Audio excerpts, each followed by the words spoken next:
धिक्कार असो, धिक्कार असो.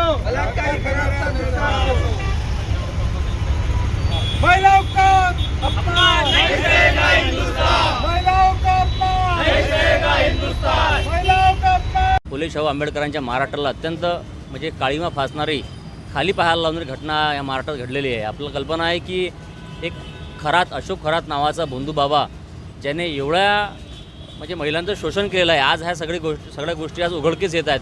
58 व्हिडिओ त्याच्याकडे सापडले आहेत. अजून किती शेकडो असतील नसतील ते माहिती नाही. म्हणजे महिलांचं शोषण या भोंदूगिरीच्या नावाखाली ज्याने केलेलं आहे. आणि या सरकारमधले मोठे मोठे मंत्री, केंद्रीय मंत्री, मोठे उच्चपदस्थ अधिकारी हे त्याचे भक्त आहेत. म्हणजे यांना ह्या सगळ्या प्रकाराची कल्पना नव्हती का?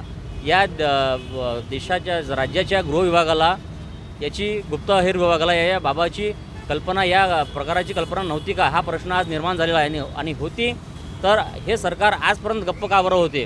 या महाराष्ट्रात ही जी घटना घडलेली आहे, आपण वारकरी संप्रदायाचा आपण वारसा सांगतो महाराष्ट्रात, आणि असे भोंदू बाबा जर आज कोणा सरकारच्या अधिपत्याखाली जन्माला येत आहे तर ही चूक सरकारची आहे. आणि हे सरकार, हे गृहमंत्री आणि हे संपूर्ण गृह खातं आज ह्या महिलांच्या शोषणाला जबाबदार आहे असा आमचा थेट आरोप आहे. आणि आम्ही ह्या खरातच्या माध्यमातून या गृहमंत्र्यांचा, या शासनाचा, प्रशासनाचा आणि याला बळी पडणाऱ्या प्रत्येक उच्चपदस्थ जे व्यक्ती आहेत, ज्या या भोंदूवाला बळी पडले आणि त्यांनी महिलांचं शोषण होऊ दिलं, अशा प्रत्येक प्रवृत्तीचा आम्ही आज निषेध केलेला आहे. तर म्हणणं असं आहे की मुख्यमंत्री हे स्वतः गृहमंत्री आहेत.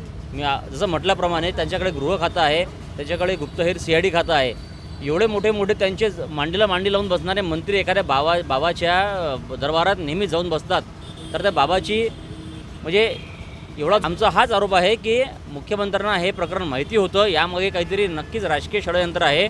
आपल्या सोबतच्या पक्षावर काहीतरी त्यांनी दबावतंत्र निर्माण करण्यासाठी आज हे उघडकीस आणलेला आमचा आरोप आहे. मात्र आपल्या पदाचा असा वापर म्हणजे गृहमंत्री करत असतील की कोणावर दबावतंत्र करायसाठी असे प्रकरण उघडकीस आणायचे, अन्यथा अशा बाबांना मोकळीक द्यायची, अत्यंत चुकीचं आहे.